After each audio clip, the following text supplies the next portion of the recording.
দশম শ্রেণীর বিজ্ঞান শাখার প্রিয় শিক্ষার্থীবৃন্দ, আশা করি তোমরা ভালো আছো এবং সুস্থ আছো। নবকুমার ইনস্টিটিউশন ও ডক্টর শহীদুল্লাহ কলেজের অনলাইন ক্লাসে স্বাগত জানাচ্ছি। আমি মোহাম্মদ ইশরাকুল হোসেন। আমরা আজকে পদার্থবিজ্ঞান বিষয়ের গতি দ্বিতীয় অধ্যায় থেকে আমরা আলোচনা করব। দেখো, এখানে একটা সমস্যা দেওয়া আছে, সময় দূরত্বের একটা ছক দেওয়া আছে। এই ছকের দেখো প্রথমে আছে সময় 0, দূরত্ব 0 আছে, এরপরে 1, 1, 2.5, 6.25, 3, 9, 4.5, 20.25, এরপর 5, 25, 6, 36, 7.5, 56.25। এই ছক দেওয়া আছে। উপরোক্ত ছকের তথ্যের আলোকে নিচের প্রশ্নগুলোর উত্তর দিতে হবে। ক নম্বরে দেখো, লেখো কাগজে সময় দূরত্ব লেখো অঙ্কনপূর্বক বিভিন্ন অবস্থানের জন্য বেগ নির্ণয় করতে হবে। এই ছক থেকে এখানে সময় এবং দূরত্ব দেওয়া আছে, এখান থেকে বেগ নির্ণয় করতে হবে। ক নম্বরে, কয়ের লেখো হতে প্রাপ্ত বেগের বিভিন্ন মানগুলো ব্যবহার করে সময় বেগ লেখো অঙ্কন করো। তার মানে সময় এবং এখানে যে পথে যে বেগ পাওয়া যাবে সেই বেগ দিয়ে সময় বেগের লেখো অঙ্কন করতে হবে। লেখের বিভিন্ন বিন্দুতে ঢাল নির্ণয় করে মতামত দাও। ঢাল নির্ণয় মানে ওই প্রত্যেকটা বিন্দুতে ঢাল মানে ত্বরণ নির্ণয় করতে হবে।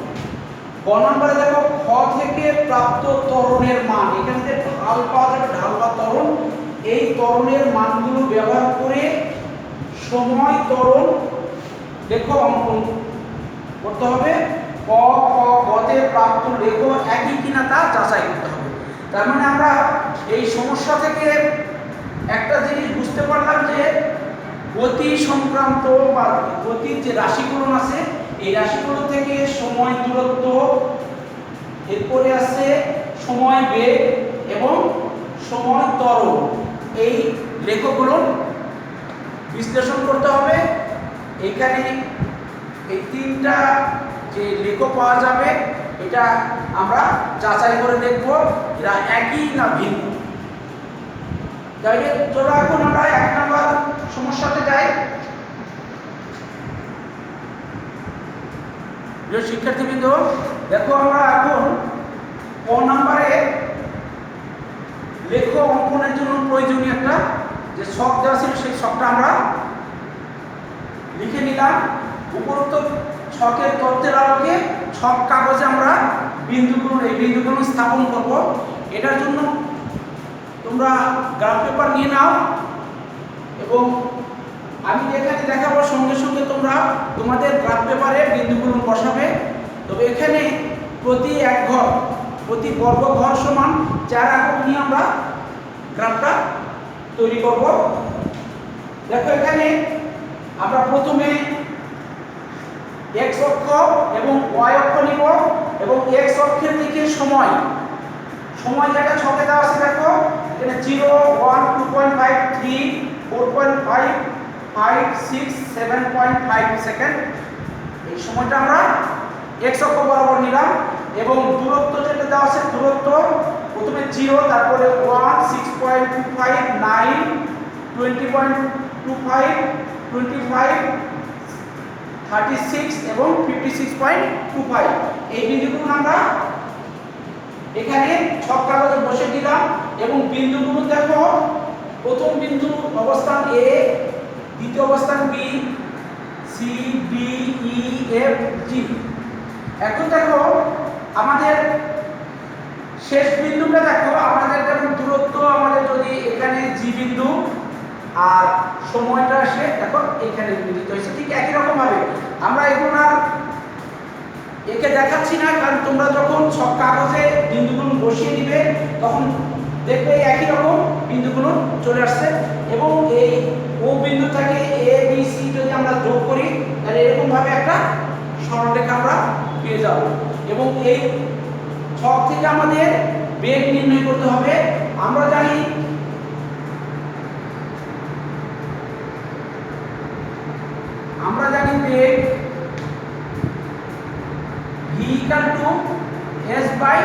টি। এস হচ্ছে দূরত্ব, দূরত্ব, কি হচ্ছে সময়।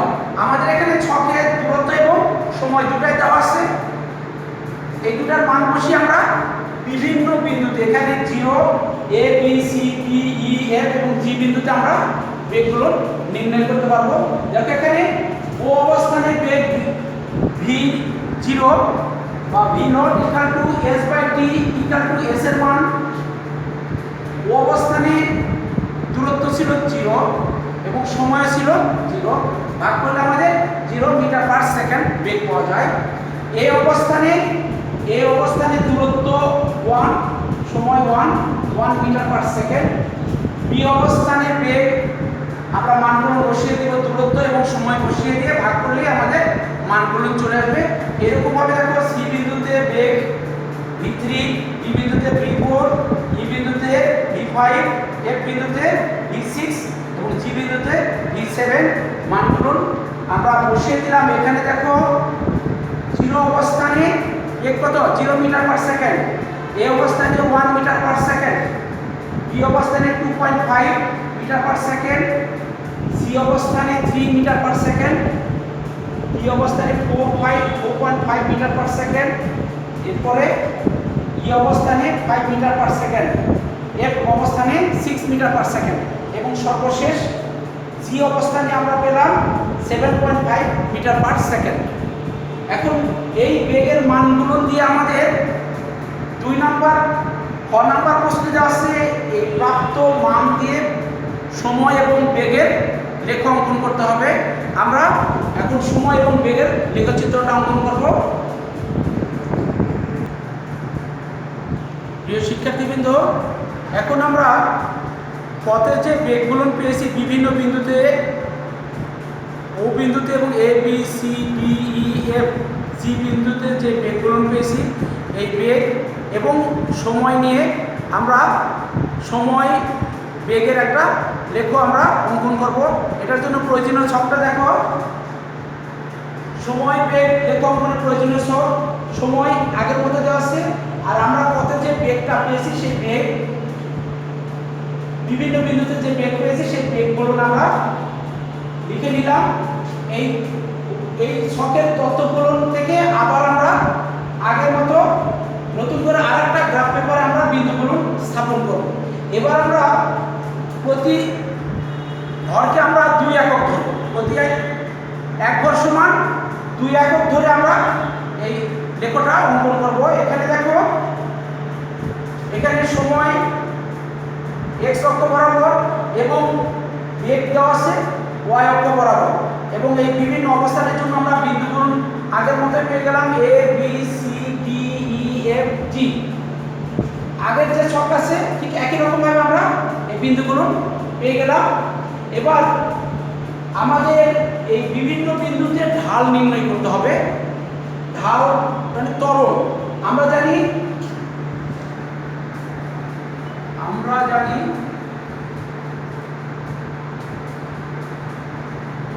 ত্বরণ a equal to v minus u by t। v হচ্ছে শেষ বেগ, u হচ্ছে আদি বেগ, t হচ্ছে সময়। তো এখানে দেখো আমরা এই ও বিন্দুতে যদি আমরা ত্বরণ নির্ণয় করি, ও বিন্দুতে বেগ ছিল, আদি বেগ শেষ বেগ সবকিছুই 0, তার মানে এখানে 0, এটাও 0, সময় ছিল 0। তাহলে এখানে ও বিন্দুতে ঢাল বা ত্বরণ a naught equal to v minus u by t equal to আদি বেগ শেষ বেগ, মানে এখানে বেগের পার্থক্য 0 0, সময় ছিল 0, আমাদের ত্বরণ ও বিন্দুতে 0 মিটার পার সেকেন্ড স্কয়ার। এরপরে এ বিন্দুতে দেখো ত্বরণ a1 equal to, এখানে বেগ ছিল 1 আর আগের বেগ ছিল কত 0, পার্থক্য আসে 1।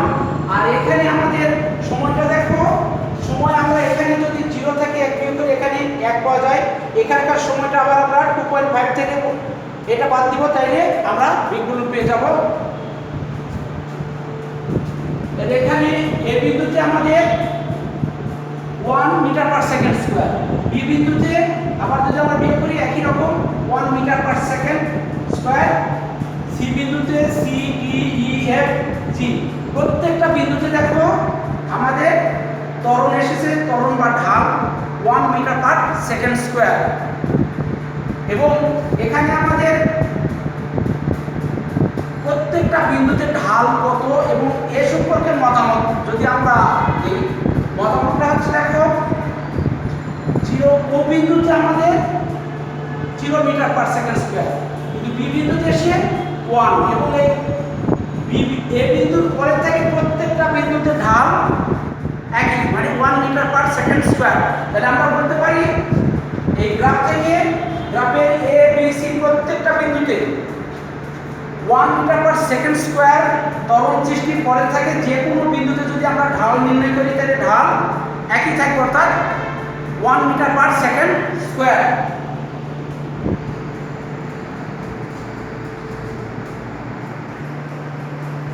প্রিয় শিক্ষার্থীবৃন্দ, আমরা হতে যে ত্বরণ পেয়েছি, এই ত্বরণ এবং আগে যে সময় ছিল, সময় এবং ত্বরণ আবার আমরা ছকে নিব এবং এই ছক থেকে সময় এবং ত্বরণের লেখ অঙ্কন করব। এর জন্য দেখো প্রয়োজনীয় ছকটা দেখো, সময় ত্বরণ লেখ অঙ্কনের প্রয়োজনীয় ছক সময় এবং ত্বরণ। আমরা হতে যে ত্বরণ পেয়েছি ও বিন্দুতে 0 ছিল, B C D E F G প্রত্যেকটা বিন্দুতে ত্বরণের মান আমরা পেয়েছি 1 মিটার পার সেকেন্ড স্কয়ার। আমরা ছকে নিলাম এবং এই ছকের বিন্দুগুলো এখন আমরা আবার নতুন করে আরেকটা ছক কাগজে স্থাপন করব। এই ক্ষেত্রে আমরা এক ঘর প্রতি এক ঘর সমান 4 একক নিব। 4 একক নিয়ে বিন্দুগুলো স্থাপন করব। বিন্দুগুলো দেখা যায় যে দেখো এখানে ও বিন্দু থেকে এ বিন্দু পর্যন্ত দেখো এখানে 1 আর এখানে 1 সেকেন্ড। এরপরে আমরা পরে যে বিন্দুগুলো আছে যত বিন্দুতে আমরা মান বসাই না কেন প্রত্যেকটা বিন্দুতে কত ত্বরণের মান আছে 1 1 1। তার মানে এখান থেকে ধরে সরলরেখা বরাবর এবং এটা x অক্ষ বরাবর চলতে থাকবে। এ বিন্দু পর্যন্ত যাওয়ার পরে এটা বি বরাবর আমরা এখানে বিন্দুগুলো না দিতে পারি অথবা না দিলেও একই রকম। বি বিন্দুর পর তো আর কোনো চেঞ্জ হচ্ছে না, এই জন্য এ বি বরাবর রেখাটি চলতে থাকবে। এই ক্ষেত্রে দেখা যায় সময় এবং ত্বরণের রেখাটি 0 বিন্দু থেকে এ বিন্দু পর্যন্ত বা ও বিন্দু থেকে এ বিন্দু পর্যন্ত এটা সুষম ত্বরণে চলবে এবং এখান থেকে ধরে আর ত্বরণের মানের কোনো পরিবর্তন হচ্ছে না, মানে তখন এটা চলতেছে কিভাবে, যদি ত্বরণ একই থাকে তখন আমরা ওটাকে বলবো সমত্বরণ। তার মানে এই বিন্দু থেকে এখন সমত্বরণ বরাবর চলতে থাকবে। তার মানে এই গ্রাফ থেকে আমরা পাই যেটা মূল বিন্দু থেকে এ বিন্দু পর্যন্ত সুষম ত্বরণে এবং এ বিন্দু থেকে পরবর্তীতে এটা সমত্বরণে চলতে থাকবে। এখন আমরা প্রথমে কতে পেয়েছি ক খ এবং গতে 3টা আমরা লেখ পেয়েছি। এই 3টা লেখ থেকে দেখা যায় প্রথম যে দুটো লেখ পেয়েছি ক এবং খতে, এই দুটো হচ্ছে মূল বিন্দুগামী। কতে ছিল সময় বেগ নির্ণয়ের ছক, ওটাতে মূল বিন্দুগামী যদি হয় তাহলে ওটা সুষম বেগের একটা লেখচিত্র। এবং ক্ষয়ে আমরা যেটা পেয়েছিলাম খতে যে লেখটা পেয়েছিলাম, কতে পেয়েছিলাম কি, কতে পেয়েছিলাম সময় এবং দূরত্ব। প্রথমে ছিল ক নম্বরে দূরত্ব সময় লেখ, খ নম্বরে ছিল বেগ সময় লেখ, গ নম্বরে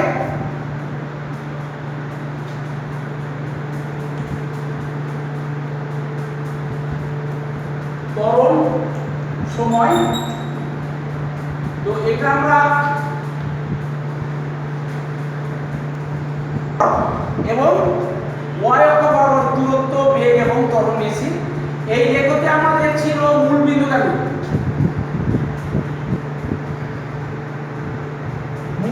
বিন্দুগামী সরলরেখা।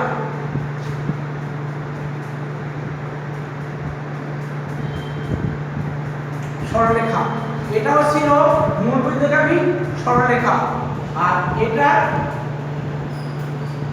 ওয়ে পর্যন্ত সরলরেখা ছিল। এরপরে এবি ওয়ে পর্যন্ত যাওয়ার পরে আবার এবি বরাবর আমরা এখানে পাচ্ছি। তার মানে এই দুটা, এটা মূল বিন্দুগামী, যেহেতু এটা হচ্ছে এটা মূল বিন্দুগামী, এটা সমবেগে চলতেছিল, আর এটা সময় বেগ, এটা হচ্ছে সুষম বেগে চলতেছিল। আর এখানে ত্বরণ, এইখানে সুষম ত্বরণে চলতেছিল, কিন্তু এখানে আসার পরে যখন মান একই আসে মানে সমত্বরণে চলতেছিল। তাহলে আমরা এই দুটা সরলরেখা হলেও গ নম্বরে সরলরেখা ছিল না। তো আশা করা যায় আমরা এইভাবে যদি ছক দেওয়া থাকে তাহলে সময় দূরত্ব, সময় বেগ এবং সময় ত্বরণের লেখচিত্র অঙ্কন করে আমরা এই গতি সংক্রান্ত বা গতি সম্পর্কিত যে রাশিগুলন আছে এই রাশিগুলনের মধ্যে সম্পর্ক আমরা বিশ্লেষণ করতে পারবো। আজকে আমরা যেটা আলোচনা করলাম ঠিক একই রকম ছক তোমরা দেখবে, তোমাদের গতি চ্যাপ্টারে আরও এরকম ছক আছে, সেখান থেকে একই রকম গ্রাফ তৈরি করে তোমরা বিভিন্ন গ্রাফের লেখ থেকে তুলনা করলে তোমরা বেগ, ত্বরণ এবং সময় দূরত্ব এগুলোর সম্পর্কটা বিশ্লেষণ করতে পারবে। তো আজকের মতো ক্লাস এই পর্যন্তই। আশা করি তোমরা ভালো থাকো এবং সুস্থ থাকো। ধন্যবাদ।